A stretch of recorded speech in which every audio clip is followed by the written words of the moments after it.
Cacio e Pepe is a classic of Roman cuisine. You make a very quick cheese sauce out of pasta water, Parmigiano Reggiano, and toasted black pepper, and it coats these lovely curved, short, tubular pastas, which are called canestri. It's a little bit of a less unusual shape, but it's really great with cheese sauce. Julie, you tested this at home.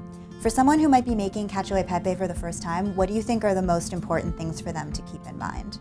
Well, it's a great home cook recipe because it comes together so fast, but the flip side of that is you definitely want to make sure that you have all your ingredients prepped and ready to go, because once you have your pepper toasting, everything's going to happen really quickly. You throw in the pasta water and the butter and the cheese and it all comes together really nicely and fast. So you just want to be sure that you're ready and have everything set out.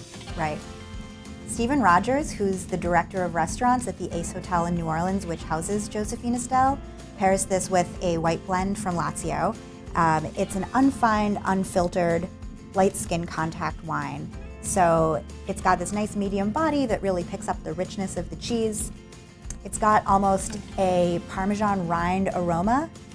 There's a little like citrus we were noticing. Yeah, we got some lemon, and that was really pairing well with the pepper, and that heavy, rich sauce needs a little bit of that acidity to break it up. Plus there's sort of a floral component which picks up the pepper really nicely. Yeah.